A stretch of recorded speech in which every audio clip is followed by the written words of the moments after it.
Hey guys, Dean here, back to do another video for ET Transport. I have been a truck driver for 30 plus years and oh my god, I have seen so much dumb shit out on the road. Today we're going to talk about all the dumbest things that I have seen truckers do, and let's get into it. Did you hear the news? We finally signed our lease to our new terminal in Atlanta, Georgia. That's right, and we're finally getting the keys to our long-awaited terminal next month. And we'll be able to open our doors to the public on May 1st. Our 3,000 square foot terminal is ready, fully fenced, secured, and operational. So if you're a company driver, owner operator, lease operator, and want to inquire more about our positions, email me at sponsorship@ettransport.ca or click the link below and I'll reach out to you. Now, if you are interested in watching our 7-part series on how we opened up a trucking company in the US, click this playlist over here. And now back to that video. All right, I don't know when or how or why, but everything in this industry is a goddamn drag race right now. Oh, one of my least favorites of all are dump trucks. Dump trucks just seem to want to drag race you no matter where you go. But you know, everybody trying to pass everybody on the highway. Not that I'm against passing somebody. It's like, I mean, I'd sooner be in front of everybody than in a big bunch of trucks where, you know, if there's an accident, you're going in with them. So I'll generally try to get up and get by them and make my own little space up there, and my happy space. But the racing out on the roads is crazy. Like, I find that one of the biggest things for me is, you know, when I'm falling in behind a truck and I pull out a little bit out of that lane to start going up beside that truck, it's almost an automatic thing that the person in the truck next to you does, is they just mash their gas pedal, like to prevent you from being able to go by. Luckily enough, the big Pete, she's got a lot of so we just blow on by anyways. But not every truck has that power and that option. That's why these trucks get stuck out there for so long, and then, you know, you include weight, you include torque and all the different things in the truck, and it just turns into a disaster. All right, next up, going the wrong way on the highway. What? That's not a thing, Dean. How can that be a thing? That's not a real thing. It really is. Oh my god, have you ever seen it where a truck, I don't know how they do it, man. They're going down the road and they're not paying attention to the sign that says the next turn is how you get onto the highway, and instead they take the one before it, which is the off-ramp for the other one, and boom, they're on the wrong side of the highway. Lo and behold, and I don't know if it's a thing down in the States, and I swear to god, you can't make this shit up. In PEI and out in the Maritimes, they actually, on the back of their signs, it says you're going the wrong way. Is there that many people that do it in PEI? Like, I don't know, but it happens, and it happens a lot more often than you really would think it does. But when you talk about it, it's funny as hell, but it's dangerous as hell too.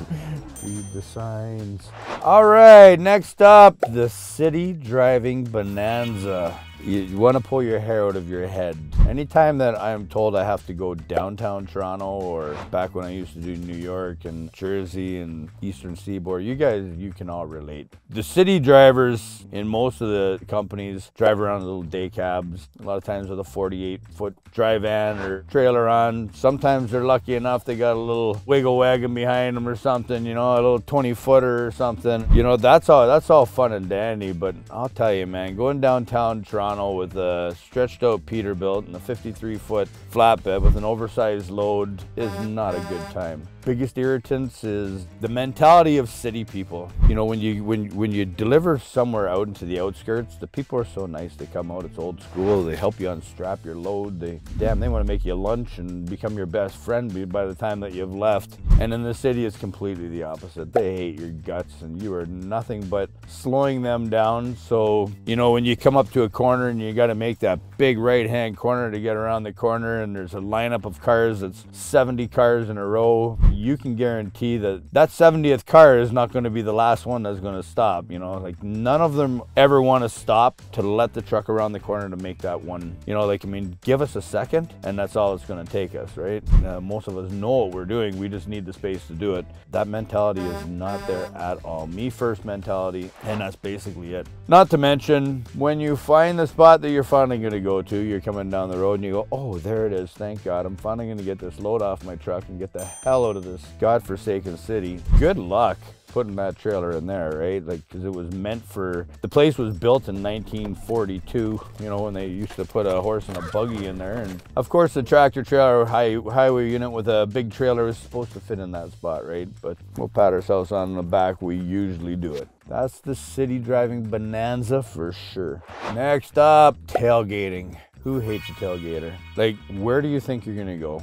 Do you honestly think by being in my back door that I am going to speed up, or I can speed up? Or am I just supposed to pull over on the shoulder and let you go by? Because I don't understand the mentality of the tailgating. It's dangerous as hell for one. Like, I mean, if you're right on my bumper and I gotta hit my brakes, you are gonna find out exactly what the emblem looks like on the back of my trailer, because you're not gonna have reaction time to be able to stop. There's not a chance. You know, that can cause a multi-vehicle accident on the highway. You know, it's the kind of that slows the highway down. Everybody's complaining about the highway's not moving and, you know, we should have our own lane or this and that, but you guys would that up too, you know? Like, I mean, it's just one of those things. We can't have our own lane because somebody's gonna screw it up. Yeah, don't tailgate. Next up is dumb shit at the shipper receivers. Guys, just because you're in a hurry doesn't mean that shipper receiver is going to bow over and just make you the oh hell mighty when you pull in that place. It doesn't roll that way, man. You know the game. We've all been there. We go in and out of these places all the time. Getting mad, throwing shit at the shippers or swearing at them, things like that it's not going to speed. It's actually going to work out worse for you, because a lot of the shippers are just going to turn around and say, you know what? I don't need your load. You explain to your boss why you're not going to deliver it. Yeah, you know what? Just be courteous. You don't know what day that shipper's been having. He may have just unloaded 45 trucks before you got there, and he's finally getting his first break, and you're going to speed him up, right? So just a little bit of patience when you go in there. Respect the guy. My grandma had a thing hanging over her kitchen table that said, love your enemies, it drives them nuts. And I'll tell you, man, it works great. I use it everywhere I go. So yeah, don't be a dick at the shippers. Last up, CB radio trash talk. Oh my God. If I had $1 for every CB Rambo that was out there, it is just unbelievable. You know, it used to be such a beautiful device. It still is. And the reason I have it is because I still know a load of people out on the road, so I get to say hi and we talk, and you know, as you're passing each other, it's more valuable than any speed device you'll buy for monitoring police. It's better than any app you can put on your phone. It is real time, to the minute. Guys, get back on the CB. Channel 19, use it for what it is. Don't use it to be an opera singer. Nobody gives two craps about your singing ability. I don't want to listen to your radio station. I got my own, so you don't need to play your radio on there. People just trying to pick fights over stupid crap. That's all it is now. It's what the CB has actually turned into, is just something that people can go on and I don't know if I still try to figure it out 30 years later. I'm trying to figure out how a grown man at, you know, 30 years old is driving down the road with a CB radio in his hand making sheep noises. Like, what the hell? Are you that bored? You know what I mean? Like, buy a blow-up doll. For all love of humanity, do something to keep yourself occupied. But yeah, stay off the CB. If you're not going to use it for what it's for, stay off. Okay, so that's just a few anyways. I could go on for days, and I'm sure that you guys, comments below, please leave me them. I love reading them. That's just a few, and they are never going to go away. I'm sure it's never going to stop. If it hasn't stopped by now, it's only going to get worse. Anyways, leave comments below. Hope you guys love the video. Like us, follow us, hit the subscribe button. Make sure you hit the bell. You got to have that bell on, or you're not going to get the notification when my next cool video comes out. I love you guys. All right, we will see you next time. Keep the shiny side up, the rubber side down. Bye-bye.